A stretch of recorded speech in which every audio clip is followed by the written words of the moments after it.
Hey, welcome everybody. This is July. I think this is like the third week of July, if I'm not mistaken. Um, Office hours for Catch the Moon, and very excited to be here today to answer any and all of your questions, and then also to listen to all the awesome music that's been dropped in on the events. If you're listening in and it's might not be too late to just drop your song in directly into the event post for today's event. And if we have time, we'll get through as many of them as we can today. So, but without further ado, are there any questions? Does anybody have anything? Anybody want to check in on how their week's going? How they're doing with the assignment for this week? How they're doing for their assignment for this month? I do see a hand here, so we're going to go ahead and get that. Hey, Myra, if you want to take yourself off mute, go for it. Hey, can you hear me? I'm driving and whatever, but as long as you can hear me, cool.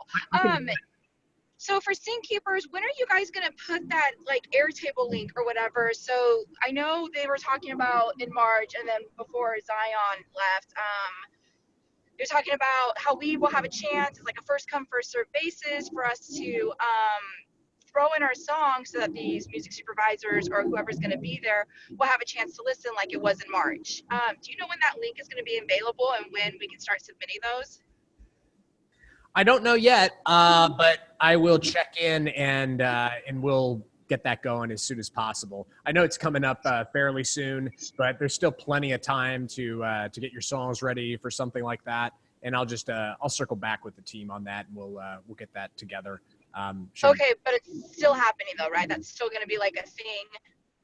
If something was promised to you as a class, I would assume that that's all, going to still be happening. So not usually. So that's why I was asking today. Okay. So well, I mean, one thing that I intend to do is keep the, I just want to, if there's something that was promised to the group, I want to make sure that we're doing what we can to accommodate that and make sure that that's being done. So are you talking about like people who are in person, or are you talking about people who are just in the group being able to submit stuff and then it's heard by people on the panels?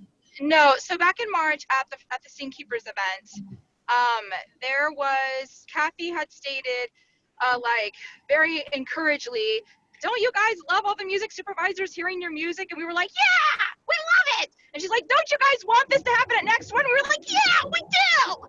Like little kids, because that's how excited we were. And so she basically was just like, this is what it's going to be like at the next Scene Keepers, is we're going to have a lot of opportunities for your songs to be heard. So then she said it's a first come first serve basis, so there's going to be a link that we basically upload our song to, and then they play it for these music supervisors during Scene Keepers like they did last time. But she had said there's going to be so many more opportunities. Yeah, well, so that opportunity might be for attendees. I'm not sure if that's something that's just open to the entire course. I mean, I'm attending, so I guess I'm talking about attendees. So that's the case, definitely, I can say 100%, 1000% for sure. There's going to be opportunities for people to have their songs listened to. I can't guarantee that every single song everybody brings is going to get listened to by the person that they want to listen to, just because we know there's like very limited amount of time with some of the panelists that are coming in. But we are we're working on a process. Right. So that we first. Yeah, so I'm just making sure that that's going to be there, though. Like, that's going to be a thing beforehand, because that's how they did it last time. And that's the reason why the Access program had all their songs listened to. There were about 15 of them that were listened to that were selected before the event. Oh, great. For the people that were attending. Oh, that's cool. I think it's a cool idea. So, I mean, I'd be all for like having people submit stuff, and then we take, a certain number of them. If there's like hundreds of them, we probably won't be able to get them all listened to, but I'm going to circle back with the team on that, and we'll figure out the best way to get that to you so that we can. Okay. That sounds great.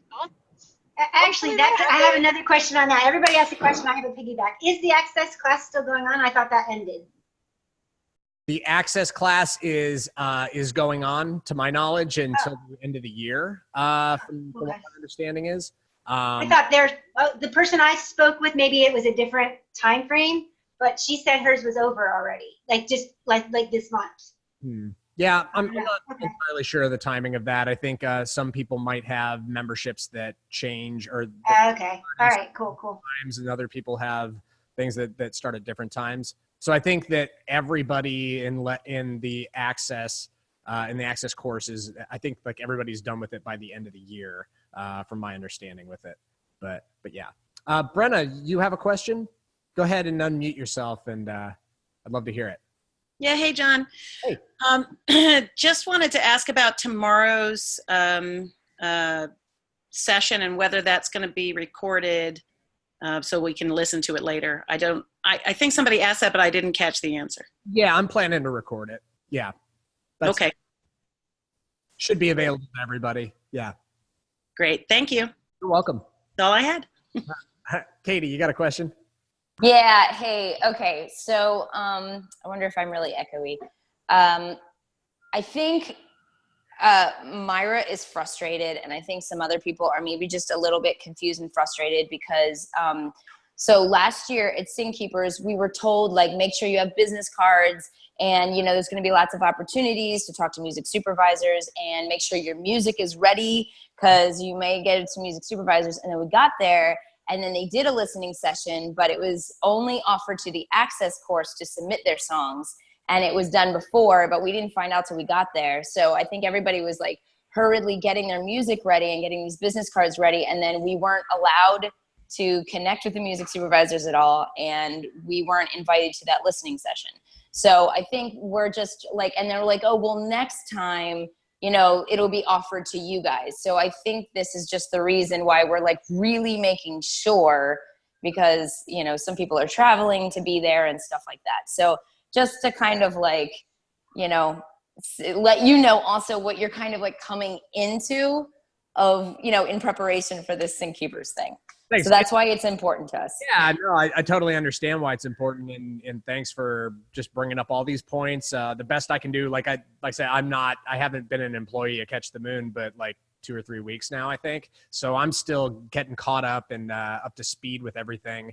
And this is just part of the process is figuring out, when these kinds of things come up, okay, what's the answers? And I think the best I can do is just get back to them, and I'm sure we'll figure out something that is as efficient as we can possibly make it, so that we can get as much music heard as we can within reason. Like I said, it might be like if we have like 100 people who want to have their songs listened to, it might be really, it's just like a time thing. It might not be possible for everybody to get their songs listened to by specific people, but there's tons of opportunities as well. I know from like the way these panels work that like you can literally walk straight up to people a lot of the time, and many of them in the past have been generous to like you literally just take a pair of headphones and they'll listen to your stuff right on the spot sometimes.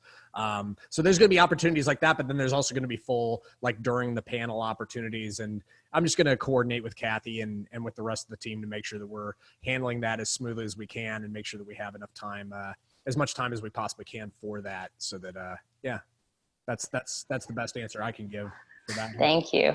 Thanks, John. Any other questions about the Sing Keepers event or anything else that's going on? How are things going with your songs? How are things going with your challenges? Basically, your monthly songs and your assignments. Anybody want to check in with either of those? I do have another question about Sing Keepers. So I feel like there's just not like we're digging in holes for information, and I know like you don't have a lot of that, but is there like a full list of people that are going to be there that's not been announced yet, or are there only like 10 people going to be there?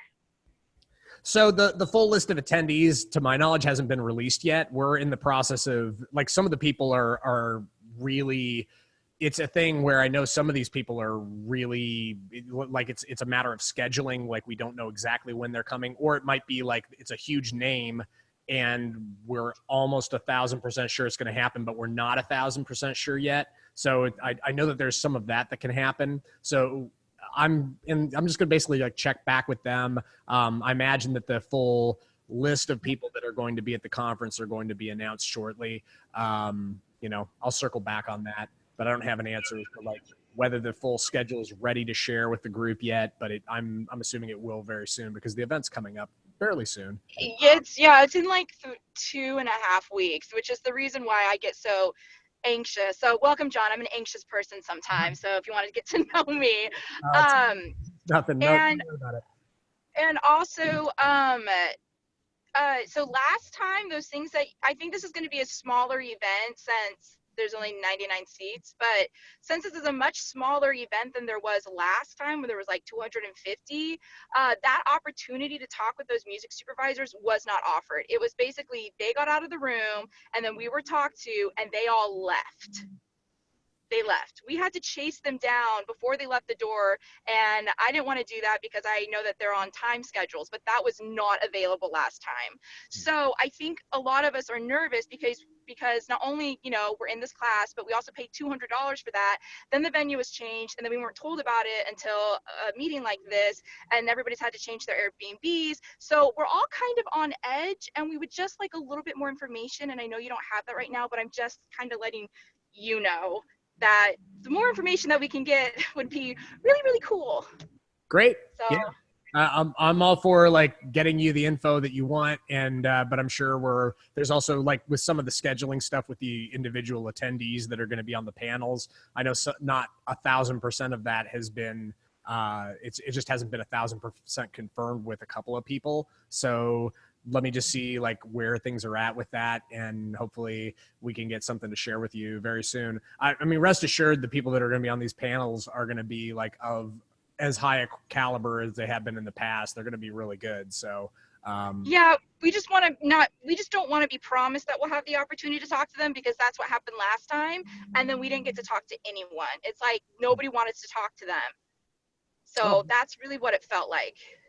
Okay. Well, all I know is that it's going to be a much smaller venue, and I think that there's going to be opportunities to have music heard. I think there's going to be opportunities to speak to people directly, but I don't think anybody can make promises as to like what any individual person is willing to do. It's one of those things where that can be a tough thing to like, because you can't like make everybody do the same thing. It's like some people are going to have certain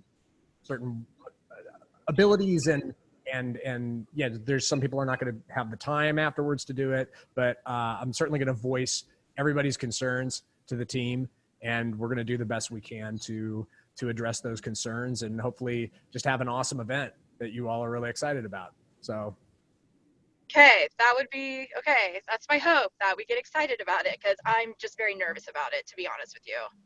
So okay. Oh, well, I don't think there's any reason to be nervous. It's gonna be a great event. I hope so. So I just think there's been just so much like that's been promised that hasn't fallen through. Like this class is like a lot of non-follow throughs. So I think that's why some of us are on edge, including me, mainly me, possibly just me. But anyways, okay, we can get back to listening sessions. That was just my whole 411 and out. Thanks. Does anybody else have any more questions or anything they want to add on to what's been talked about so far? I'm happy to talk about any and all of this. Thanks for putting up with us, John.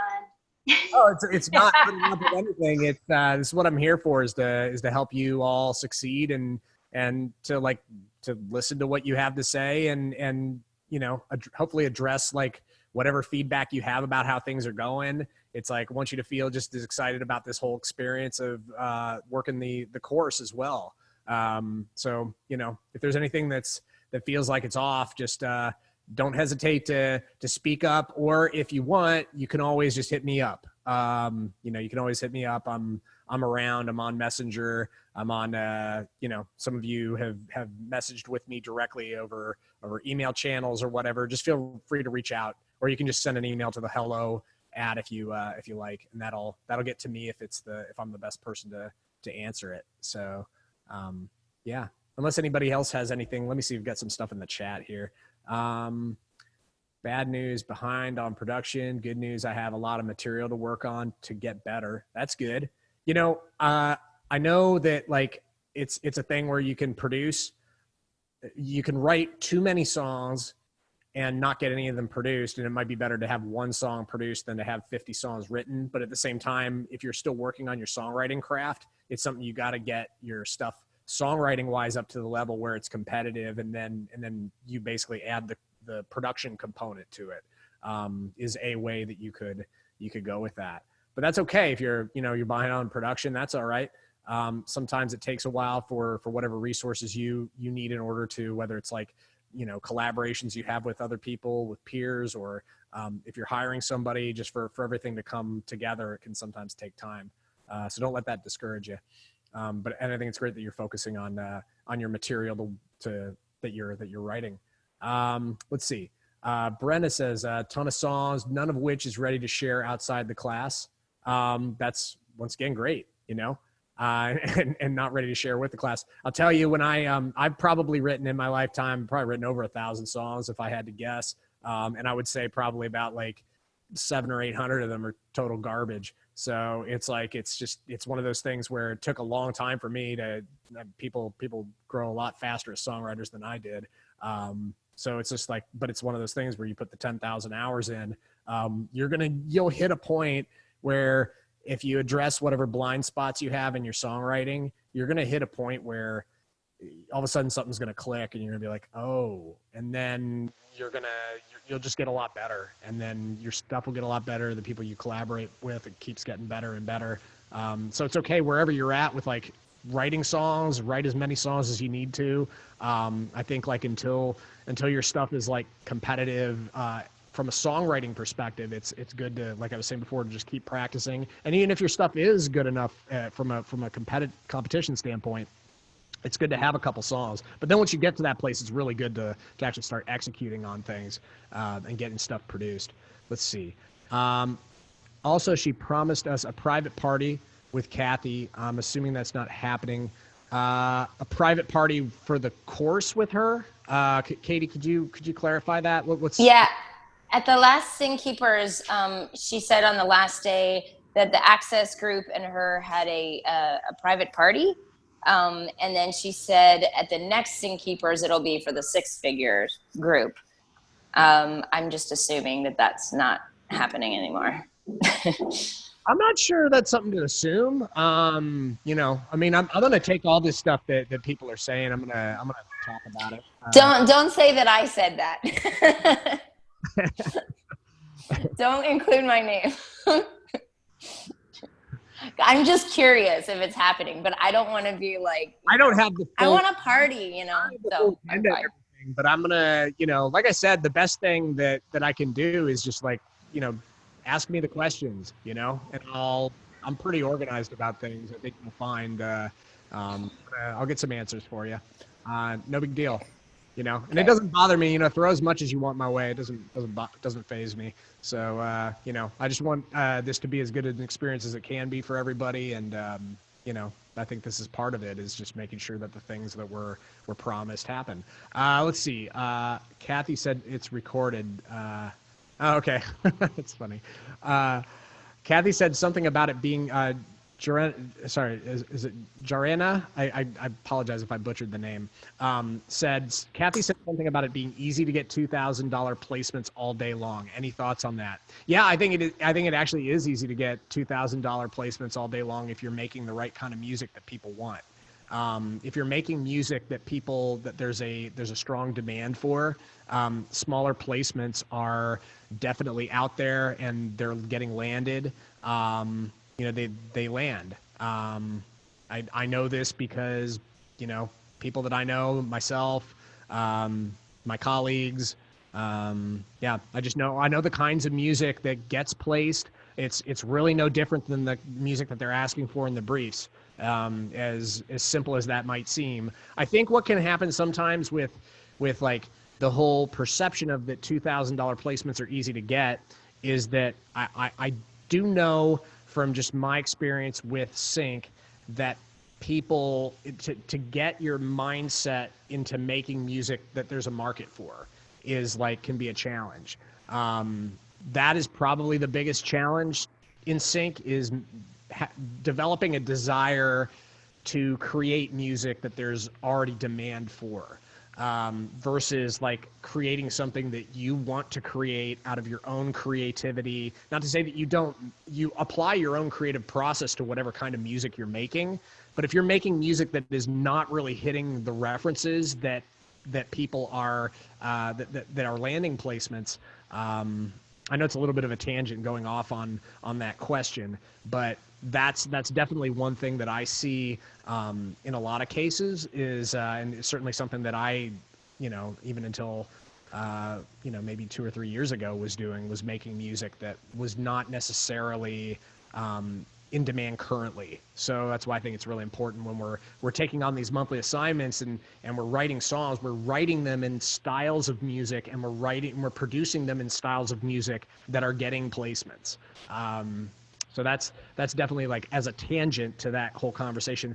But yes, if you're making the right kind of music, there's definitely markets for it. There's places in libraries for it. I know I have many friends who get these kinds of placements, and I'm not saying that they get them like 2 or 3 a week. I don't think anybody really gets them 2 or 3 a week. Large agencies probably do, and probably some smaller agencies get these kinds of things pretty frequently. But just as far as like individuals getting these kinds of placements regularly, it's if they're making stuff that's really in demand. Having it be easy. The easy is like once you have something that somebody wants, then the product sells itself. It's on target. What you want to do is be making the music that people want to replace the stuff or just stuff that's in the genre, in a not really in a general way. It's got to be like in the genre, in the modern genre, if that's like the case, with stuff that's like throwback. We've had guests on already since I came on here. They're talking about just like some of the revival stuff that's really popular right now. It's all cyclical, so depending on what kinds of music you're making, it could be relevant like down the line. But even down the road, unless they're looking for something that's period, it'll probably still have some kind of modern twist on it, as we're seeing with like all the kind of neo soul stuff that's happening. And all gospel. I mean, even though that's a couple years old.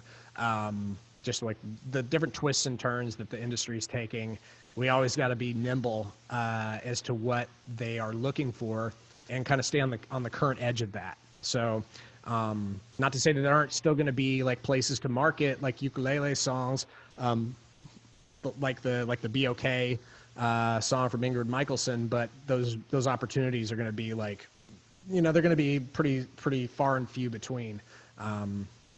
I don't know. That's like my thoughts on the whole, like it being easy to land placements, just placements in general. It doesn't matter if it's $2,000 placements or if it's like something you get for like some of the stuff. It's like becoming more and more too. Some of them are like spec, or it's basically like nothing up front, but you get the full back end, and some of it depends on how big the show is, and we have to always, as an agency, as a music creator myself, always like, making sure that I do what I can to fight for whatever I can up front.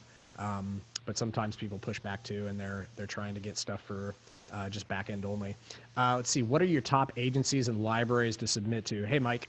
My top agencies and libraries to submit to, I think the answer to that question is going to vary for every single person in this group. So depending on what kind of music you're making, John B. Nimble. It really just depends on what kind of music you're making, because every agency is going to have a different roster, and their roster might have different holes in it. They also might be too full of certain types of music. So one thing no agency wants to do is have too much of any one thing, because if you have too much of any one thing, then there's not enough to go around, and you're not really representing anybody that's on your roster. So that's something you just kind of have to take care of, to make sure you're not doing that when you're running an agency. So that's a factor. The factor also goes into whether you want to work exclusively or non-exclusively. Some agencies have policies on that are very strict. Some of them are only exclusive. Some of them will take part of your catalog exclusive. Some of them are just non-exclusive, but they don't want you to go out and put your stuff everywhere, which I had to talk with somebody fairly recently about this, the whole thing where it's non-exclusive is kind of it is non-exclusive, but it's also, you got to kind of be a little aware of that as well. Like, just because something's non-exclusive doesn't mean you want to go and pitch your song to like 10 different non-exclusive agencies, because a lot of these people are sending songs to the same places, and it's going to potentially look a little weird if you have like the same song, but they're like, wait, who do I talk to about this? It gets confusing for the people who are repping your stuff. Not to say that you couldn't have a couple agencies repping your stuff. It does happen, and those situations do come up, but it can help to have make sure when you are repping, getting your stuff repped non-exclusively, that you're not sending it around to like 10 different agencies and having them all rep it. So that's another factor, is like, what type of agreements you might like to enter into. But it also boils down to like the genre, not only just like what do they have too much of it, looking for it, or it could be a thing where it's just not their jam at all, whatever type of music you're making. So that's another factor. Let's think. What else? As far as like agencies, top agencies, I mean, a couple that people throw around. One that's like a good one for anybody who's looking to just land some stuff, potentially non-exclusively. A good place that you could start is like Crucial. Crucial's really cool. They're good. They're very picky about what they take, and you can only submit 2 songs at once, and it takes about 3 months for them to get back to you on it. But as far as like an agency that pretty much anybody could start at and try to get going with, it could be Crucial. That'd be one I would suggest hitting up. And then it all just depends on like, what's in your wheelhouse, what you do best. And it's kind of, it's a whole conversation about like, what's your library, and that kind of factors into it too, because people like to be known for like doing certain types of things, or they like to be able to like, oh, I've got this person who's like good for this. So I know that if there's a brief that's kind of in this ballpark, that's a person that I need to hit up. And I've already done this a ton. Just in the few weeks that I've worked at Catch the Moon already, just like getting directly involved with like the people that are on our roster, hitting them up, just literally picking up the phone and saying, hey, we got this brief. What do you have that's in this ballpark? Because I know you make music that's similar to this. So there's a certain aspect of that too. You want to kind of be known as somebody who can do this type of thing really well, potentially. If you do everything well, that's great, but it's pretty tough to find somebody who does everything exceptionally well. I don't know if does that help? I wish I could give you answers. I mean, I could literally rattle off a bunch of names, but I don't think it would be very useful to people, because like depending on like the person, it's going to be, that agency may or may not be useful at all to them. So there's tons of places that you can go to find lists of libraries, and I know that there are tons of people in this group that would be good to communicate with and get a feel for like what they've had success with.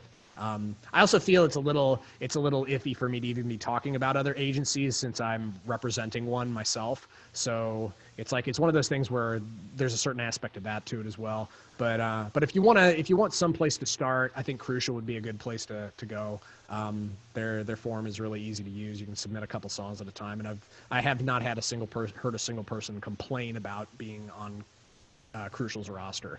So hope that helps. Yeah. Cool, man. Yeah, that's helpful. Thanks. It just gives me some perspective on things. Crucial is kind of on the top of my list right now, I think, because I've heard the name a few times. But yeah, I guess I do tend to like want to be. It's hard. Yeah, I'm not sure yet whether I'm gonna fall into like a person who's known for a certain thing, or whether I'm or people start to see whether I'm capable of different styles and different things. So I think that's kind of all fleshing itself out still for me. So I still need to just kind of like just put stuff out there and kind of see what happens. That's everybody's journey with this, is once you have the music, it's finding an audience. It's like I say on these forums that, where I'm giving feedback to people, it's like, this is just my opinion. I'm a representative of one agency out of like a sea of many. And so like in the same thing, it's like, we'll take some music, but there's also markets out there. There's tons and tons of places to pitch your stuff.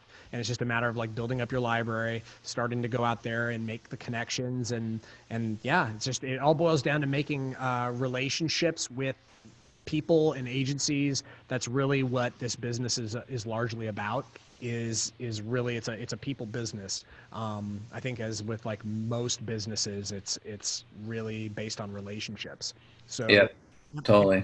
it's just like and it's also like there's a certain amount of supply and demand with it as well. Like I was talking to earlier, just like, are you making music that there's currently a strong market for?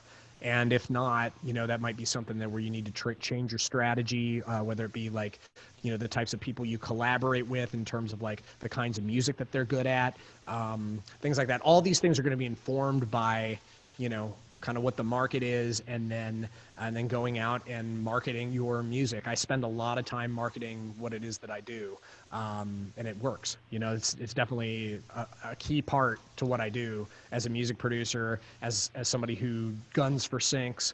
And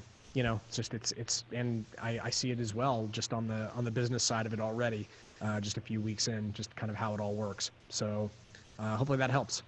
Yeah, man. Cool. Thanks. Yeah, my pleasure. Let's see what else we got in the chat here.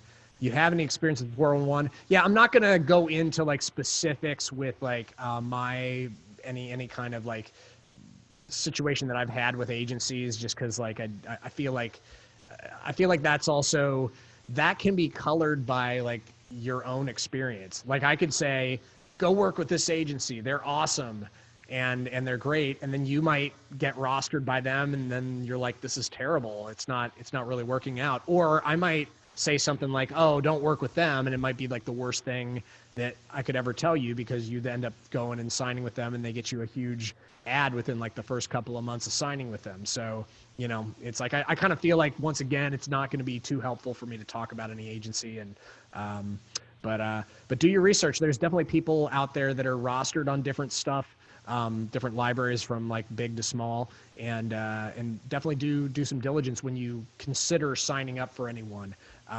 Just make sure that you do your homework with that, and I think you'll be in good shape. Let's see.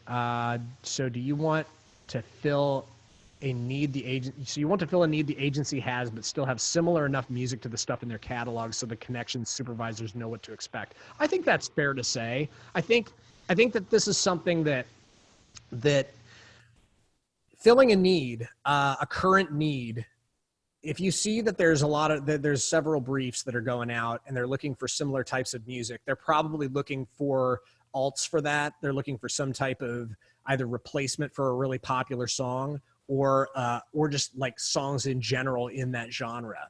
Sometimes it's just like a case where there's like one song that's in this style of music that everybody loves, but they can't afford it. So then you could make a song that's like that, but that song might not necessarily fit in a larger genre necessarily. But if that's the case, you probably wouldn't want to make a bunch of songs like that. There's a strategy involved with it. At the end of the day, you just want to make good music, but you want to make music that people are looking for. And then like you were saying, like if it's in a current genre that's being used a lot, I would say make the songs, go out there with urgency and get it to the people that can use it. Because like the faster you act, the industry is always changing. So if you're making music that's like highly relevant right now, and you wait like another like 6 months down the line to actually start producing it, you may have already missed your best opportunity, because there's people that are in the process of doing this like all the time. So as music creators, we want to be really proactive. We want to make music we're going to write songs that are really in demand, but then we also want to act upon it, get it produced to a level that's professional, and then just get it directly to the people that can make decisions on it. That's definitely a huge part of this. It's part of what like an act like the Highfields does so well. Like we had like a very last minute pitch for Walmart yesterday that we had like 2 hours to get them some stuff. And they literally, Nate Highfield, I hit him up, and he literally within like an hour took one of their songs and changed a hook on it, specifically for this brief. So sometimes it's like being nimble. If you're the more nimble you are with stuff, you're going to get a lot of like last second opportunities for stuff. Sometimes you're going to get a lot of opportunities that are very specific, where your song is like 90% there, but there's this one thing about it that makes it like a no deal. And in this case, the song was like you know, it was like basically like they needed something to have a really strong, had like a very specific vocal. And there's no way that the song that they had that otherwise would have been great for the ad, it wouldn't have been used if it wasn't for, and who knows if they're going to use it or not, but they took a shot at it. But a big shot with Walmart is one definitely worth taking if you got the resources to do it, which they were able to act really quickly. And I was shocked. But the quicker you get at producing stuff too, you're going to get a bunch of like last second opportunities once you start getting connected. There's so many briefs, so many things that are getting created. There's so much opportunity. But it's like one of those things where you got to have the stuff ready, or you gotta be nimble and you maybe be able to turn around a track in a couple of days, at the most. Most cases you don't get more than like a couple of days. Hey, John. General searches. Hey, Ron, what's up? Hey, do you guys only send them one track in that case, or do you send them a bunch to choose from? Oh, so, well, you know, it all just depends on what the brief is. Sometimes they're like, oh, we want like your best 3. Like I've seen that a few times where it's like, send us your best 5 or your best 3 or something like that. In this case, I mean, we sent them the Highfields, because that's all we really had that hit the nail on the head. So yeah. It's a thing where, you know, we get instructions. Sometimes the instructions are really restrictive. And then other times we have more time to both like cull our catalog and, you know, get submissions from you, things like that. We have a little bit more time to do it. And I'm always looking for those opportunities when I'm like, oh, I got a couple of days. Let's throw it out to the group and see if anybody's got something. Hopefully that answers your question there. Let's see. I've got one more. Actually, I see somebody with their hand up. I think they've had their hand up for a while. Summer, you there? You want to unmute yourself? I am, but I'm on a bus, so it's going to be terrible sound. Can you guys hear me? Yeah, it's a little rough. You got a question? I got a question. I think it's helpful that you've had the success that you've had. I'm sorry, it's so loud. I'm wondering if you have any advice for once you started to get some placements and some successes. Did you approach getting more work any differently? And do you have any tips for that? Or was it like you hit the Starbucks ad and it was like lottery game changing and you didn't have to do any, like, what kind of work did you do once you started to get success to get more success? That's my question. Yeah. I'm gonna mute myself now. Sorry about the pause. No, it's okay. No, it's a great question. I think that the path for everybody is going to be a little different. Let me make sure you're muted here. Yeah, I think you're muted now. So the path's going to be a little different for everybody. And everybody eventually is going to have, you know, if they're persistent and they make sure they're making music that there's a market for, and they get it into the right hands, that eventually something will land. But once it landed, so for me, certainly opens up some more doors in terms of like the collaborations that you're able to do. And this is what I think I'd talk about this quite a bit, if not with this group, but I talk about it with just like people in general, just that like whatever you're doing, you're climbing a ladder. If you're climbing a ladder that you want to climb, eventually you're going to start like climbing up the, whatever the, I think they're called, what are those, like the spokes of the ladder? I don't even know what those are, like the steps of the ladder. You're going to start climbing up. If you climb up a step of a ladder, you're going to get a little higher elevated, and you're going to see things a little differently. You're going to, I think it, as we're climbing, like sometimes you climb like 2 or 3 steps at once. Like maybe that's what happened when I got that ad, or maybe I climb a couple steps here because I learned a couple of things about my songwriting that were really crippling my ability to make music that was competitive. You know, these things are the things that once you start to climb up that ladder, you're going to start to see the world in the same way as other people that are kind of like leveling up with you. Like people, as you level up, the people that you work with will level up. Not to say that you're above anybody, like nobody's above anybody. It's just like a matter of like, you have like kind of in a way, like a common experience in this realm.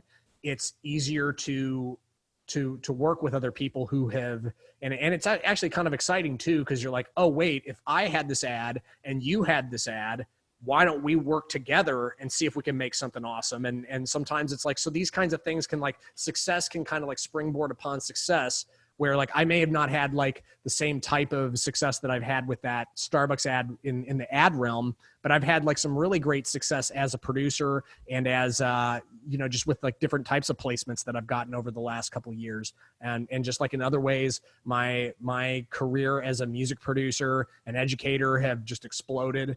And I'm just really happy with where I'm at today. But that's just like my path with it. Everybody's going to have a different path. So I think that it does change once you have some success. But I work like harder than I ever have in my entire life now. Which sometimes you have to like the whole reason why I put that post today or this week for like, how are you going to just relax? How are you going to recharge? Is that it's like, in a way, it's like a reminder to myself.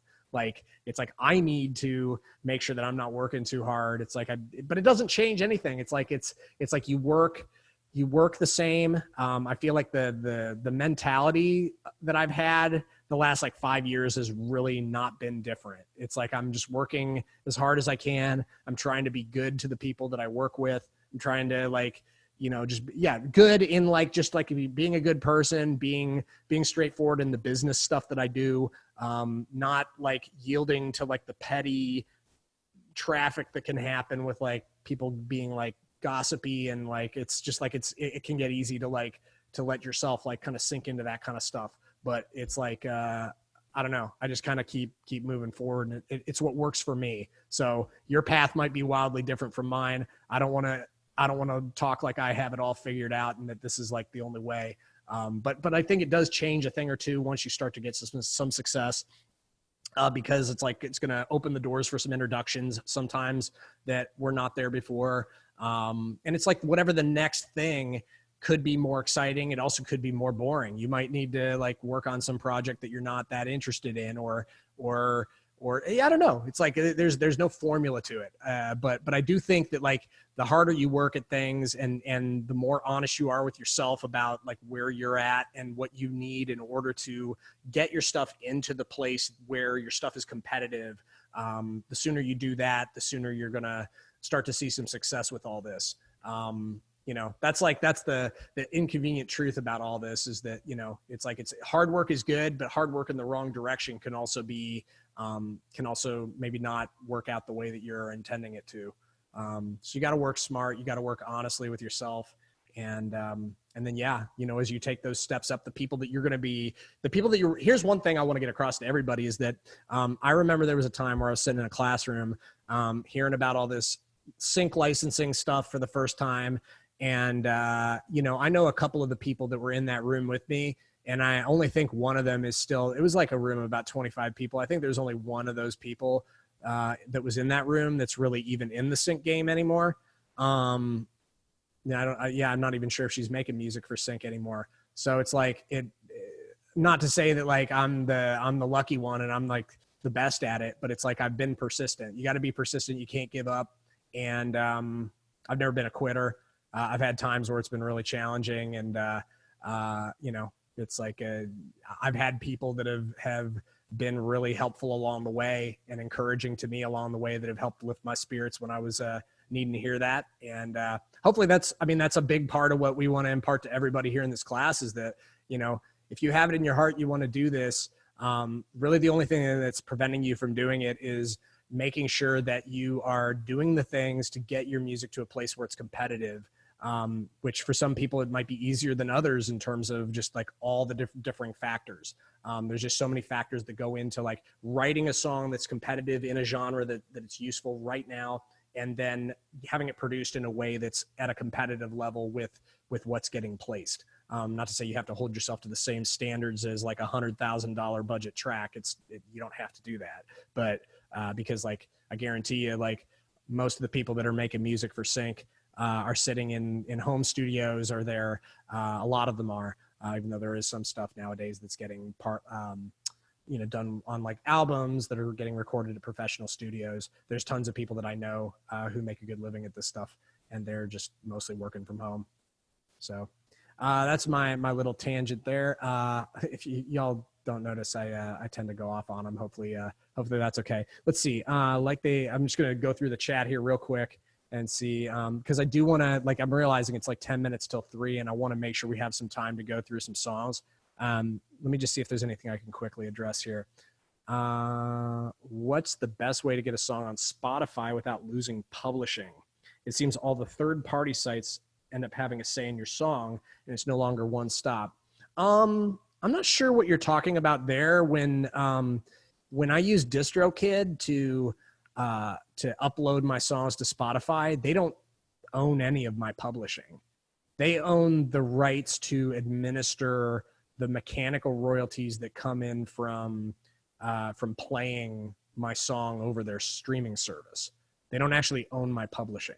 So I don't think that has anything to do with being one stop. You could literally have your song on, you can have your song on iTunes, you can have your song on Spotify and on Bandcamp and all that stuff.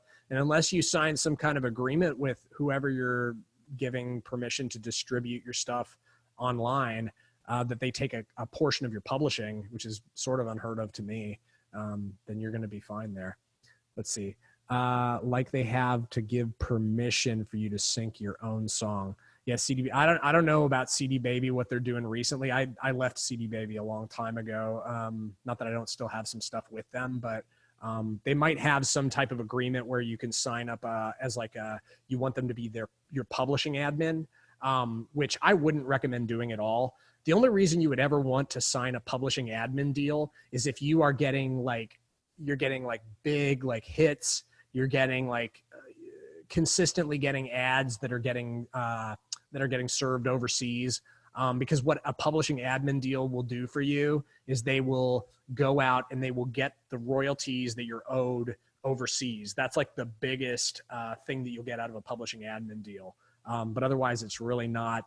I've had a couple people approach me, I've had a couple. I'm not going to name drop. I've had a couple of people, one of them a big name, offered to admin my publishing. It's just not worth it for me at this point. But maybe down the line, it'll be worth it for me. Just doesn't make any sense right now. And so, I mean, anybody who's like just starting out with this, I for sure would not recommend doing that. Publishing deals, there's different types of publishing deals. There's a publishing admin deal, and then there's just a straight up publishing deal, which is like a different type of deal. I don't really have any familiarity with that because I've never actually signed one myself, but there's that can get a little confusing as well. Let's see. Any other questions here? Yeah, DistroKid doesn't. DistroKid's great. Actually, DistroKid was founded by the former CEO of CD Baby and the former CEO of TuneCore. So they teamed up and they created DistroKid. Let's see. Lander can set up streaming services. I don't know anything about Lander. I know they did like online mastering for a while, which I would highly not recommend using online mastering services. Much better to get a mastering engineer on it. Let's see. Are you learning the Catch the Moon catalog? Yeah, definitely in the process of learning the catalog. Part of that has to do drives from like the types of searches that I'm getting, and familiarizing myself with certain aspects of the catalog. I'm certainly getting familiar with certain aspects of the catalog already, but that's a process that's going to take probably a few months. And one of the things that we're going to be doing also is just going through the entire catalog and just making sure everybody's the people that we need to get on a Schedule A, because we just have a ton of single song agreements. We might be doing some of that. Yeah, it's a bunch of business stuff that's kind of boring to talk about, but it's important nonetheless when you're admin of a music library. Let's see. Did you find that the Starbucks placement is what really kicked it off for you? Well, getting yourself on the map, I'm not sure what that means. Getting yourself on the map as somebody who makes sync music, I think it helps to start getting some placements. Yeah, that's for sure. I think it elevated everything about, like, once I started getting some syncs, people started to realize, oh, wait, he's really good with lyrics and just certain things that I do well. People were, oh, wait, I didn't realize he could sing like that. Things like that. It's like, people start to think of you a little bit more when they're thinking of like creating something. And just like as a producer too, it's like, oh, I really like what he did on this track. I'd like to do something similar. Yeah, I think that's, as far as like getting on the map, like your work is definitely one of the business cards you carry around with you, as well as like, I would arguably argue like just as importantly, like how you treat other people is your reputation is literally, I think it's more important than even the work you do, but that's just me. So those two things, I think, like as you continue being a good person and you continue doing good work, those things get noticed by people. That kind of like gets you more noticed on the map, I think, than anything. Is there a button or check mark you can select or deselect those places? Oh, okay. That's just talking about like with CD Baby that you can opt out of some stuff, I think. Let's see. All right. Yeah. I think we're at the place right now where I can pull open the browser and start listening to some songs here. Probably got about like 25 minutes or so I could do that. So why don't we just get to it? I'm going to pull open the, Summer, do you have something real quick? What's your question? Was your hand still raised or? Oh, okay. Okay. I'll lower your hand there. It's okay. No. Let's see. Everybody's been so good about like muting and unmuting themselves. Thanks for that, by the way. Let me just see who posted some songs here. Let's see. Sweet. By the way, the seminar tomorrow is going to be a lot of fun. I'm going to talk a lot about networking and about like, so if you are new to like networking or you just don't have a lot of familiarity with getting to know people that don't live in your immediate geographic area, I think there's gonna be a lot of useful information. I'm just gonna be sharing my own experience with all of this. I work with people long distance all the time, and I'm constantly developing new relationships with people, business relationships outside of the LA area. And these strategies I know are just as effective for communicating with people who live in LA, which is kind of a hotbed of sync stuff as well as all creativity. LA is awesome. So I've lived here for 14 years. Y'all can hate on it if you want to, though. That's okay with me. I'm not going to take it personally. So let me just pull open this and let's see here. Come hang with us. Okay, here we go. We got some songs. All right, so I'm just going to, even though I know it's not really the order, I know that, you know what, I'll start from the beginning. It doesn't look like there's that many songs. Let's just start from here. That's June. That's from June. All right, so Steven, I don't think he's on the call, but let me see if this, looks like he just wanted, let's see, with more low end after a listening session, but I haven't heard back. You know, this one, I think we're going to skip because it was just like him addressing like a certain portion of the feedback we gave him on a track. So I'm not going to, also it's just, I think some of the low end isn't really transferring on the, when we do the screen share. So I don't think it's really going to be useful for people to demo that song right now. And he's not on the call. So Norman, are you on the call? Are you on the call with us, Norman? Is that you, Norm? I see somebody that says Norm. That's okay. If you can't unmute your mic for whatever reason, that's fine. Can you hear me now? Yeah, sure can. How's it going, man? Great. I sent you a old mix by accident, and so I sent you another one. This says version 5. I don't know if it's possible to play that one. If not, you can fire up the one I sent you. I see 4. Did you send that to my email or did you send that through Messenger or where? I sent to Catch the Moon Music at Gmail. Oh, let me see if it came in. I played the link I sent you and realized, oh my, that's about 4 mixes ago. Oh, that's okay. Yeah, we'll I think I found it. Let me see if I got this. See if I got this right. Well, what's the? Can you give me a little just like a elevator pitch of what the track is? This is a women's empowerment song that I co-wrote with Catherine and my son Joe, and we've been recording it and mixing it somewhat feverishly for the last week, and now we're getting loopy, and so I wanted some outside feedback. Great, happy to give you some feedback on it. Did you know, like, what's the rough genre of it?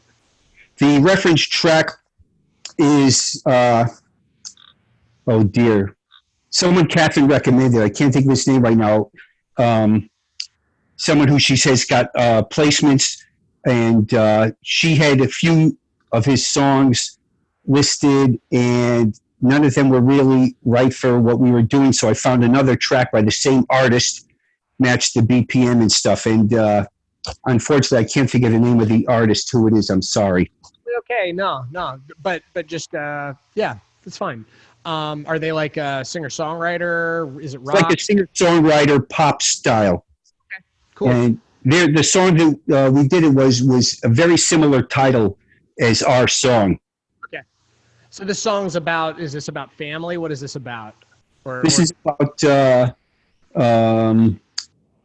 a woman who's raising a family and realizes that she never got to do the things she wanted to do, and she's getting at the end of her rope. Okay, cool. Usually I won't ask these questions because it's kind of fun to not know the backstory before you listen. I just thought I'd ask this time. Let's go ahead and pull open the track. So I got it here. Let me make sure the audio is coming through.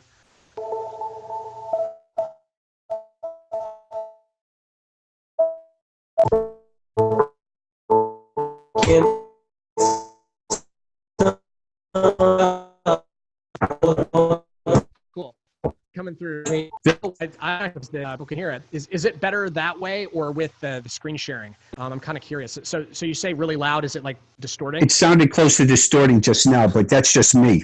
I don't know if anyone else felt that way. Does anybody else want to chime in as to whether I'm going to play it again and just can you say in the chat? Screen share it. Or not? Screen share it. Okay. Yeah, I'll screen share it. I'm just curious as to whether it's better or not. So go ahead and everybody and mute yourself, and I'm going to go ahead and share the screen on this. We'll go ahead and do this. Share computer sound. Optimize screen sharing. Here we go. Let's see if this works. Here we go. Raising a family, not so easy to do. Taking care of everyone but you. Feel like you're drowning, can someone toss a line? Pressure is building, you're running out of time. Hold on to the love, hold on to dear life, through the long hard days and sleepless nights. Mama, mama, hold on. Do do do do do do do do do do do do do do. Mama. Hold on. There's one thing you should know. Hold on to the love, hold on for dear life, through the long hard days and sleepless nights. Mama, mama, hold on. Do do do do do do do do do do do do. Mama, mama, hold on. Do do do do do do do do do do do. Mama, you're too. Mama, hold on. Do do do do do. Mama, hold on. Do do do do do do do do. Mama. All right. Yeah. So my notes are, I feel like it's got kind of a nice pulse and drive to it. I like kind of how it's got like kind of a constant, consistent groove to it that you can kind of lock in on. I really like also there's a nice build with some of the production elements. It goes from kind of the bare bones and then it builds up. You can even see it on the waveform. It's pretty nice. And actually music supervisors do look for that. They actually look to make sure your stuff doesn't look like a total brick. If I'm glad you mentioned that because I heard one of the people in our chat talk about just looking at the waveform. And so I wanted to have that. If nothing else, I wanted to have a waveform that looked like that. Yeah. I think it isn't like the only indicator because sometimes you can have something that looks like a brick and then it'll have like really nice clean edits that are just really brief. So, and it also depends on the genre of music. Some genres of music, it's perfectly okay to have like it be more of a brick, but something like this, it feels like emotionally it wants to kind of take a journey, and then it's like the whole tension and release thing is a really good thing for your music to have. And it looks like, as far as like the track dynamics, it's going from like something that's more minimal to something that's bigger. And then it looks like you do this nice thing on the second verse where it goes back almost to square one, but it has like still like maybe another additional thing to kind of build. The additional elements in the second verse is I've got some reverse piano chords coming in to add some dynamic tension with a sound that is not so run-of-the-mill. And then in the bridge, bringing in 2 or 3 new elements. Yeah, nice job. I think it's like I said. I think one of the strengths that you have here is you have like a build. You have like several different types of instruments that are coming in. Bands like the Highfields are so good at like bringing in new instruments in a way that's like, oh, I didn't really quite expect that, but it totally still melts into the track. I do want to go into some of the points that I have for feedback. I feel like mix-wise, it's really kind of feeling. It doesn't feel like it's competitive from a loudness standpoint, and just the clarity of the different instruments, and the overall mix, the way things are gluing together.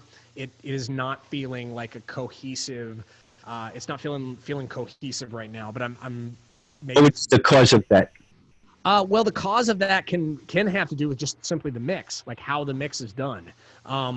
People who are professional mix engineers, they have a process by which they go through, and I'm somebody who's done quite a bit of mixing myself. I mix all the time. But I'm not like a mix engineer. I'm more focused on, I'm probably definitely a stronger producer than I'm a mixer, but I do a ton of mixing as well. And the better you get at it, the better.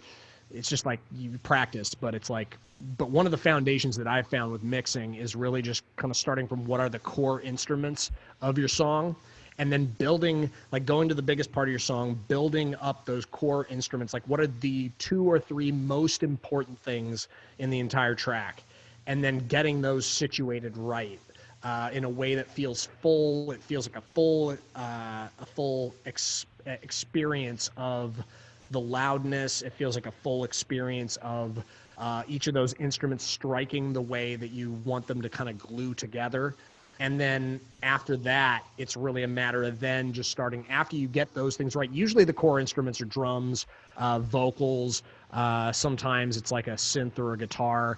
But most of the time it's like the drums and the vocals. Like getting those 2 things, even just getting those 2 things really situated in the right way so that they sound good. If they're not hitting the way you want them to hit, you might have to do some more production. You might have to layer your drums a little bit. You might have to get your vocal stacks a little bit tighter. But those kinds of things, as you get better as a mixer, you'll discover there's things that you can do better as a producer. It's like it's a really interesting kind of push-pull dynamic with that. But I think like one of the challenges this song has currently is that it feels like I'm not sure what the focus of the track is. It's a little scattered, if you will, about it's really hard for me to tell like what are the most important things about the mix.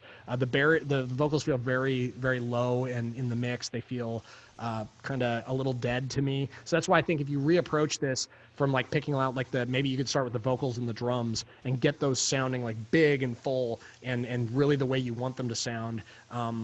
Then I think then you sprinkle in everything else as just like, it's almost like it's just like the sprinkles on top of the sundae, as cheesy a cliche as that is. I think it's like an adequate way to describe it, at least my approach to mixing. Once again, you ask like 100 mix engineers how they do it, you're probably going to get 100 answers. But one thing that I do know, mix engineers really like to focus primarily on like what are your core instruments and kind of starting from there. Then you start to kind of glue those things together. I think you'll get a better result that way. A couple other just quick notes, because I don't have a ton of time to go into specifically just everything that I might suggest if I had like an hour to talk about it, or like with every song, it's like you could go into like varying details and depths. But I did want to say that like there were a couple points where I heard that the vocals were a little out of pitch. So I don't know what you're using for pitch correction, but I would suggest like using some pitch correction there, or you could just do some more takes of the vocalist just to get those, because they were just noticeably, I think they were a little flat. But if you use like auto-tune or something like that, you might be able to get the result you're looking for. I'm not sure what software you have that for tuning, but those could be quick fixes. And then the other thing is that the vocal stacks, I heard stacks, which was cool, but I'll say this, and for anybody who's doing stacks, it is so important that your stacks line up exactly.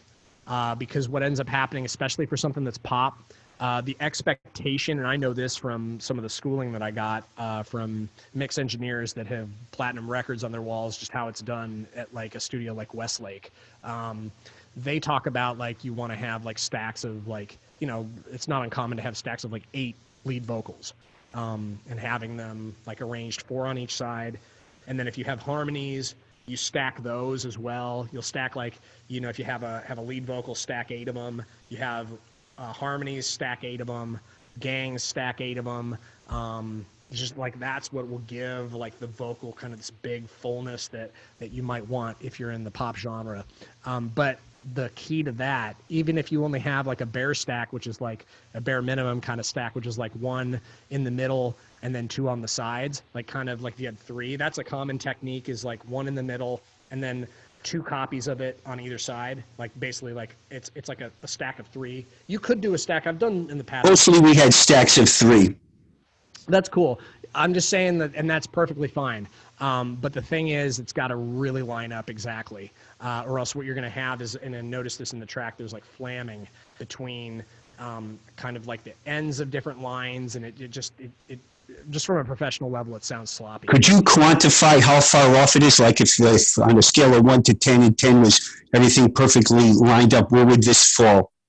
It was noticeable. I think the scale you should kind of base it on is if it's noticeable. And you're going to get, I mean, if you listen to pop radio, and you listen to it enough, if your vocals don't sound like the references, you're not going to hear this kind of stuff coming up on whatever your reference track is. I'm willing to bet. Now, sometimes so it's not that there's not enough tracks in the vocal stack. It's more the degree to which they're lined up perfectly. Yeah, because, and I'll tell you this is why.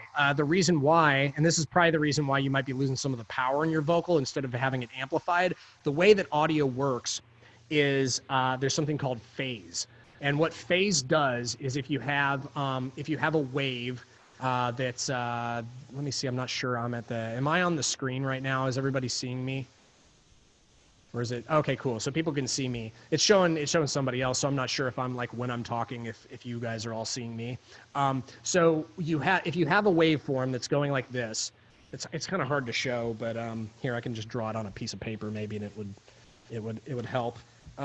So if I have a waveform like this, and I have a waveform that's doing almost exactly the same thing, that will amplify the signal. What happens is if things are out of alignment, and I'll show what that would look like, something like this.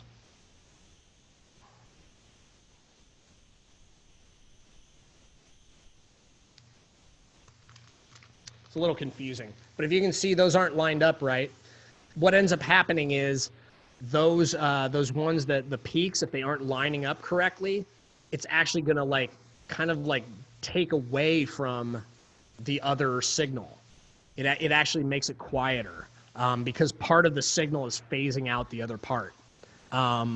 And so that's like in the most basic way to describe it. That's what happens when things aren't lined up. You'll notice the vocal sounds actually kind of weaker, but also it just kind of sounds sloppy because the end syllables, like you have your end like consonants don't line up correctly, or even the stuff that's in the middle doesn't line up correctly. So yeah, that's a big reason why. And I mean, professional studios will use software like VocAlign is a software that you can use to line up stacks. But I will say this because I've had people in the past where they're like, they'll get a copy of VocAlign and they're like, oh, but my vocals aren't sounding really a lot better.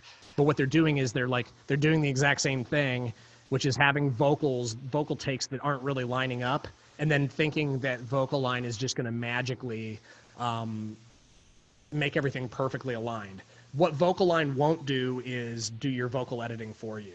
So you have to make sure it's also like, as a vocal engineer, as a singer, you got to make sure that you can get takes that line up perfectly. And then what you're going to get, you'll hear the difference. You'll really hear the difference on like, because your vocal will sound louder.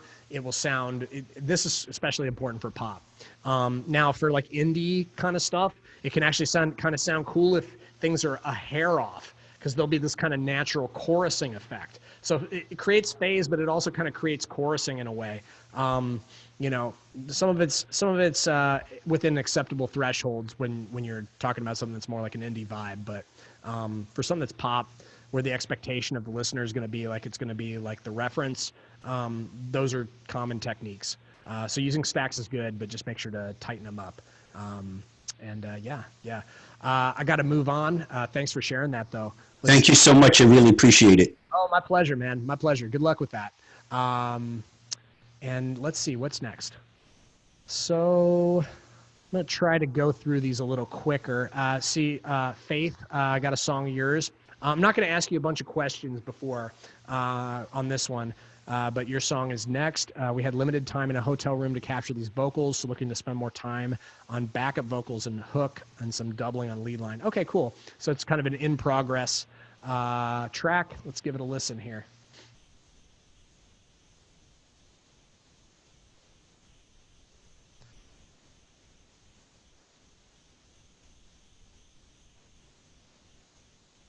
Sweet.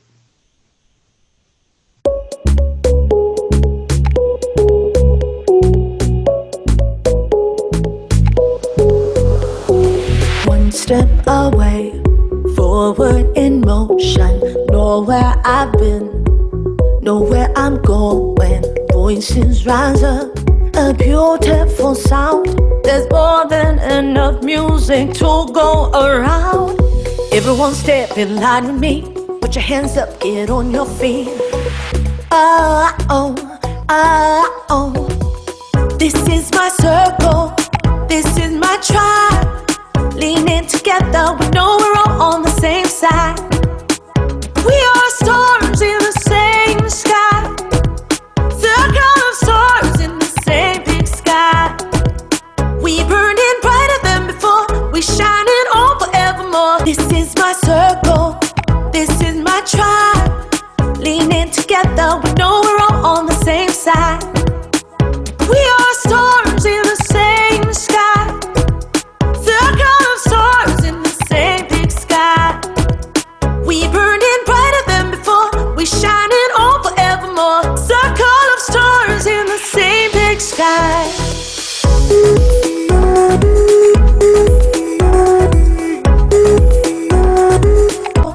This is my tribe. Leaning together, we know we're all on the same side. Leaning together, we know we're all on the same side. We are stars in the same sky. Call of stars in the same big sky. My circle, this is my tribe. Leaning together, burning brighter than before. We shining on forevermore. Circle of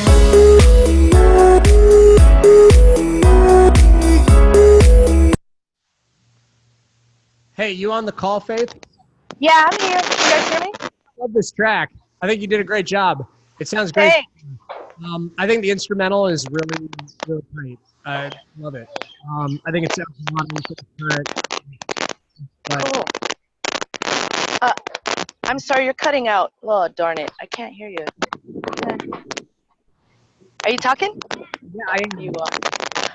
Oh, Hey, Faith, I think it's your phone. Can you go on mute? Maybe you'll hear him. oh, go on mute? Okay, let me how to. Can you hear me now? All right, cool. All right, so I just to say, like, great job. Thank you for the tech assist, whoever that was. So yeah, I just thought it was great. Like, I thought that there was vocally it sounded a little sparse, but it sounds like you got like more work you're gonna do, like ad libs and delay throws and stacks and harmonies and all that stuff, reverses and things like that you would expect in a modern pop song. I think all that stuff is to come. There were only a couple things that kind of grabbed my attention, and like maybe this could be tweaked a little bit. I've noticed there was like a weird auto-tune grab like in the verse somewhere. Not sure what that was, what line. I can't remember exactly what line it was, but I just remembered hearing. I was like, oh wait, that was a little weird the way the autotune latched on. So maybe you'll hear it now that I've kind of given it a little attention. So I would investigate that. Other than that, I thought the vocals sounded great. The lyric and the hook, I wasn't sure what the lyrics were in a part of it. So maybe let me see if I can remember. Well, I don't know. The lyrics are on the, it's in disco. Yeah, let me check it out. Okay, thanks. Let me see. Oh yeah. And I think we skipped a bridge. I don't know. It was cutting on my side, but there's a bridge where I break things down vocally. So. The thing that was unclear to me, I didn't know This Is My Tribe. I couldn't really tell that was what you were singing. So I think like maybe there's some, maybe it could be a little more enunciation, or just maybe just the way the vocals are processed. Maybe you could give a little more presence to like just certain syllables. I couldn't make out that, like, for what it's worth, it's just my ears, what I heard. I was like kind of struggling to hear what that was. But otherwise, I think the lyrics are good. I think that that This Is My Circle is so strong that like the next line really needs to be clear, because I think we want to keep kind of the momentum going. So that's like just for me. That was my take on the chorus, was that line was a little unclear. I think there were a couple other words too where I couldn't really tell what you were singing. Not that you have to. Like sometimes you do want to enunciate more. Sometimes it doesn't really matter, and it's more about the vibe of the track. But I think because the vocal is just so present in the track, and the message is such like an uplifting message, it's like I kind of want to know exactly what that is. And if anybody else, you might want to take this to the group and ask, like, is John just crazy, or is this? I'm curious what the lyrics are here. Because like I said, it's like, could be just something that I heard one time, and but something worth. I think something like this, it's for a song that I feel like is like already there. You now have the luxury of paying attention to these small details and really getting those as good as you can get them. So that you're in a really good position with this. Yeah, that's. Thanks, Sean. I appreciate it. Yeah, it made sense. Thank you. Submit it when you're done with it. I will. Yeah. Awesome. So yeah, let's thanks so much for your time there, and for sharing the track. It's really cool to hear this. It's the music that everybody submits, and the music that I am constantly listening to that's in the library is just, it's really impressive. The stuff that's come from everybody in the course. So that's one of the things I'm loving about this so far. All right, I got I know it's a little over the time that I said I was gonna end the stream, but I'm gonna see if I can go through just quickly and get these two here. We got one from Kristen Lay here. Light up the night. Cool. So let's see, get this one pulled up. Feedback on production and mixing. Okay, so we'll give this a listen based on that.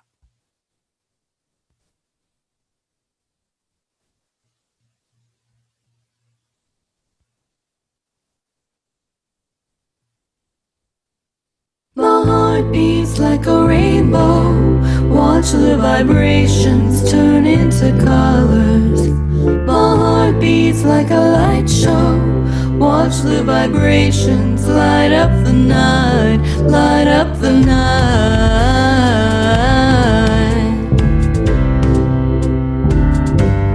Light up the night.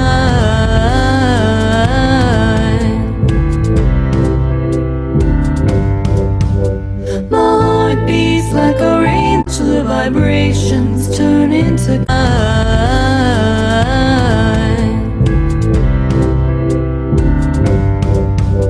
My heart beats like a rainbow. Watch the vibrations turn into colors. My heart beats like a light show. Watch the vibrations light up the night. Light up the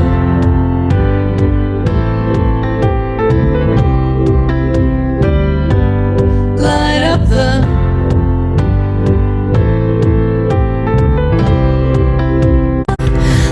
got a million reasons why. Tie the lies I used to tell my mind. Time to say goodbye, and it's time to say hello. I think you ought to know my heart beats like a rainbow. Watch the vibrations to say again. I'm back in the game again, yeah. The heartbeat is na, na, na, na. Watch the vibration. Hey, are you on the call? Yes. Hey, how's it going? Good. Hey, thanks for sharing this. I really love the vocals. Is that you? Yes, yes.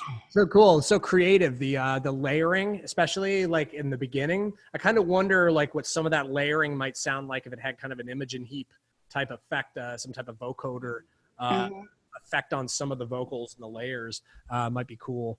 Just with some of the stuff you're doing like that, that might be like a modern technique you could bring into the vocal production on this. Since you were asking for feedback on the production, really love the vocals is like the thing that I love most about this track. I thought they sound like they're fairly well recorded and beautiful voice. The production notes I have, the mix, it's once again like the track earlier that we were listening to, where it's like I'm having a hard time knowing what at times in the song what the center of my attention should be. I think once again it could really help to reapproach from a like core instruments backwards kind of approach to things, because I think especially once the drums kick in, you want those to be really like present for something that's like this is a poppier kind of song. You want the drums, you want to feel the drums, you want to feel the bass, you want to feel the drums. And I'm not really quite and the vocals, like those three things are probably the most important things in this song once everything gets going. And I feel like there's like an imbalance between the elements. I feel like the piano is kind of like it has like one flavor as it goes along. That's another thing is like kind of mix up your flavors, mix up your tones, mix up.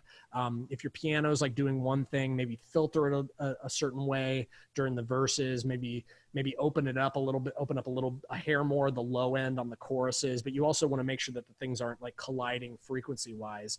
Pianos can really collide with vocals.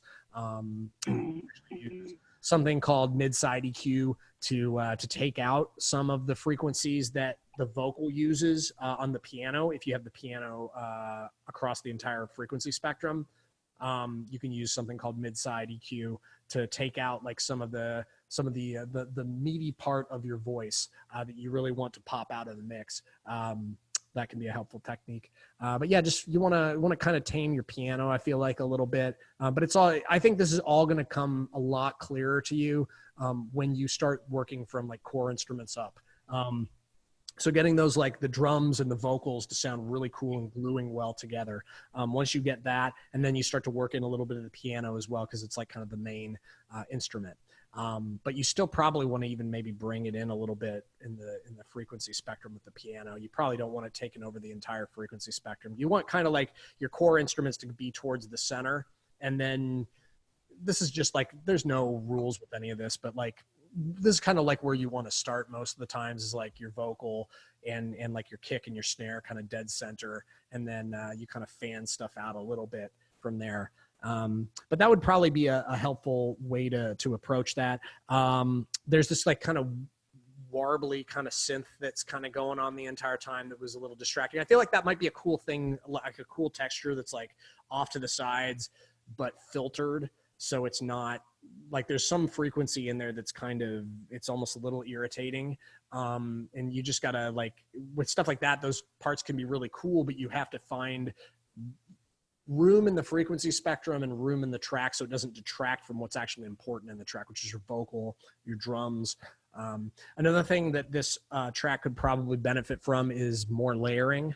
It feels like for a pop production, it feels pretty sparse. I would probably investigate. Actually, there's a group for pop music. I would suggest going and checking out Make Pop Music. They have a ton of tutorials on YouTube about like just different production techniques for making modern pop music. His specialty, the guy who runs the thing, is Austin Hull. He seems like a really cool dude. He mostly focuses on like kind of dark pop, but the tutorials that he puts together about pop music and pop production are awesome. Yeah, George, or yeah, Mike, it's great. You'll find all kinds of like, you'll be like, oh wait, I never really thought that that's something, like the way that you can layer synths and even layer pianos and layer like organs and stuff, and bring stuff in and then bring stuff out to give it a little bit more dynamic. It's so great though. Like I feel like the foundation, it's like, yeah, that somebody said like, yeah, you're young, you're like in your early 20s, which is great. Like you're getting to soak in this stuff like at a very early age. So it's awesome, you know? I think that that's like the main things that I would say. Just like the drum programming could probably use a little work, but that's something that you'll figure out. Like I was saying before, the one thing that will definitely draw any attention to your production that needs to have attention drawn to is once you actually start to mix this stuff from the most important stuff outwards. Because if you find if you really have to focus on the drums and make them a big part of the mix, it could be a thing where it's like you find all of a sudden, oh wait, it's not quite thumping the way I want it to. It doesn't quite have the impact of this reference that I'm listening to. How do I get the beat and make pop music is great too, with all the tricks that they have about like just making modern beats that are cool in the pop world. So that's a resource I would suggest checking out and just start to check out their stuff. I know they have different little packs and courses too that you can get to, as far as like stuff that's cool for productions that you might like to get to. It all boils down to sometimes with drums, your samples that you're drawing from is sometimes a big part of it. And hopefully, like I'm throwing a lot at you. Hopefully none of it is discouraging to you. I think there's really cool, there's cool stuff that you have to work with here. I just think it's an opportunity to re-explore and learn some new stuff. And I think that if you do that with this track and you take the time and invest that in kind of filling out the production a little more and then focusing on the mix, getting the mix right, and kind of doing those in conjunction, maybe discovering a little bit as you start to mix it, I think it'll turn out a lot better than I think it's just, it'll be a really great learning experience for you, and it'll be a lot closer to where you want it to be, I think. Thank you. Yeah, that's super helpful. I'm kind of relatively new to the production and mixing world, so it's a lot to take in, but I really appreciate the feedback. I'll tell you what, when I decided that I wanted to seriously start producing about 5 years ago, I still didn't really know what a compressor really was or did for like 6 months. I still didn't understand it. And it's just like, there's so many things when you're starting to produce and you're kind of like doing everything, especially that it's like so many things across the board that have to be at a certain level in order for your stuff to be competitive. But you'll learn. Right. You'll practice and you'll learn. You'll get better every track. You'll listen to tracks that you did 6 months ago and you'll be like, oh, wow, I can't believe I did that. Like in terms of like, well, sometimes you'll be like, oh, this still sounds great. But sometimes you'll be like, oh, this sounds good. But, you know, you're just going to learn and grow from the experience. And I just think it's great that you know, just be receptive to, this is honestly like the best feedback that I can give to anybody who's trying to get better at what they're doing, is just be open to feedback. Don't take any one person's feedback as if it was like the ultimate truth about anything. But at the same time, keep getting your ears. You got to keep training your ears, especially if you're in like the pop world. I think like training your ears around like what is cool and what sounds competitive will really help. Just listen to a ton of music, A/B your reference your mix. And I think like you just keep practicing at it, you're going to get tons and tons better. Yeah. Yeah. Awesome. Thanks so much. All right. So I apologize. I said I was going to listen to Deborah. I know you were somebody who commented earlier about wanting to have your song heard, but you didn't put it in earlier, but I'm going to give it a quick listen here. I want to make sure that everybody that I want to make sure you get a chance to have your song heard. You're having a little difficulty getting it up on the event here. Here we go. So let me share the screen.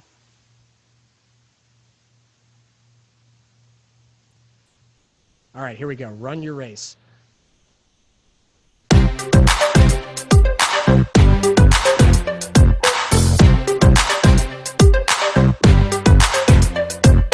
Don't give up.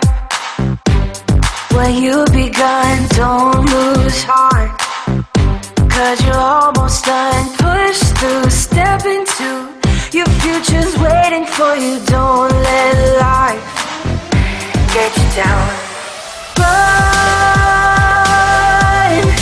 Run your own way, cross the finish line. Do whatever it takes, have the time in your life. Run, run, run, run, run your own race. Run, run, run, run, run your own race. Run, run, run, run, run your own race.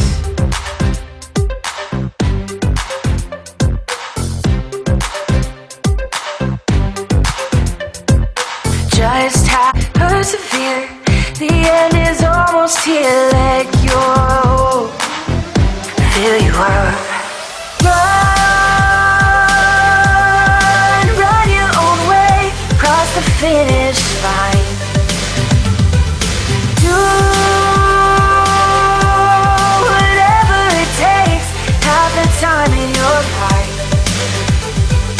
Run, run, run, run, run your own race. Run, run, run, run, run your own race. Run, run, run, run, run your own race. Just take one step.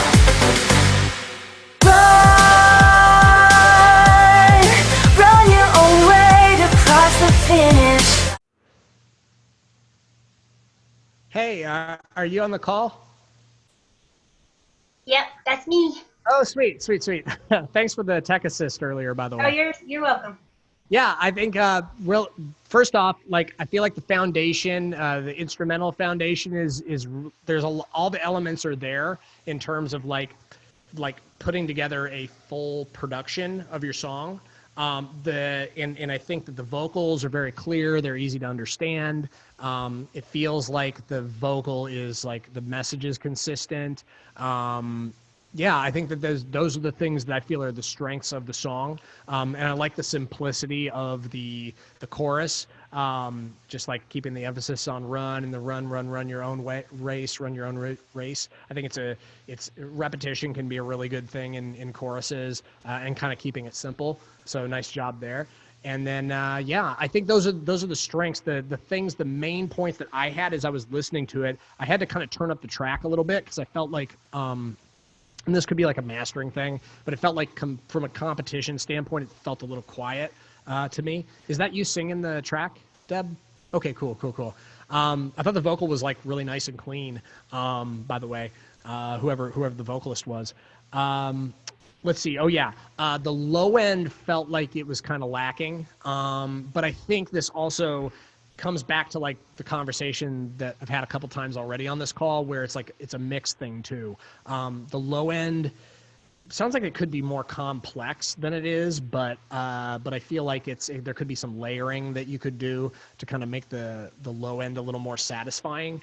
But I feel like it ultimately is like a mixed thing to me. It sounds like there's some higher frequency stuff that's kind of competing for attention, and it kind of gives the track, it almost feels like too shiny to me as I'm listening to it. And it doesn't feel super harsh, but it doesn't feel, it feels like some of those high frequencies, maybe you could do some de-essing. I don't think it's your vocal that's doing it, but you could like basically do there's actually a plugin called Soothe that's really good for this kind of surgical harmonic distortion removal. And it does like acts the same way that a de-esser does, but it's like very surgical, and what it does could be a cool tool to use, but you could also use just like, manually go through with a graphic EQ and figure out what are the things in the, mid to highs that are kind of colliding with each other in a way that's kind of detracting from the overall mix. So I think once again, go back to the core instruments, really start with the drums and the bass and the vocals, get those situated right first. Once you get all three of those things kind of glued together first, I think like as a mixing approach, it'll work better. I feel like then you'll be able to sprinkle in everything else to kind of fill the sound and not depend upon those other things to kind of make the track feel louder. That's my take on it. But nice job. I feel like the production, the elements that you do have in there, they feel like they're working together. I'd be curious to hear what your reference was with that. Did you have a strong reference for it? Oh, sorry, I can't hear you. I think you're muted. Sorry, I'm talking. I wrote that song for, didn't have a reference song. It was for a company called 12.1, and their slogan is "Run Your Own Race." So she's using it for her conferences. So she's got a little video to it, but yeah. Yeah. Well, I mean, that's pretty awesome to be in a place where you already have a place to put the song. It's great. Those kinds of options. It was fun. I was just, I liked it. It turned out good. I mean, this is a different version of her than hers because I put the name of her company in the last line of the chorus, which is 12.1. But then, if I wanted to do something with it, I couldn't leave that in there. So if I want to do something else with it, let's put it that way. Yeah, I mean, those are the things I would do. I would definitely remix. I would definitely give it in that process a remaster. Whatever the mastering was done on it would probably. I mean, the whole thing would, I think, benefit from a remix. Just not like a remix, like a recontextualizing of the song, but just remixing the song could help a lot there. Yeah, that's mainly what I'm hearing. And the low end, like a little attention to the low end. There might be some production stuff you could do. Once again, you could always go back to like learning some new tricks. There's tons of resources out there for the pop world. Like I resourced, or what am I trying to say? Like I mentioned earlier, Make Pop Music is a good place to go for in the pop world for kind of tricks and goodies for making your stuff sound cool. Perfect. Thank you so much. You're welcome. All right. Well, I think that's all the time I got left. I know for sure that's all the time I got left. Thanks so much, everybody, for the song submissions and for your great questions. And we'll be in like the constant communication that we are in the group. So hit me up if you need anything. Otherwise, I hope you have a fantastic rest of your week and definitely take some moment to recharge this week. All right, because we all deserve that. All right. Catch you later.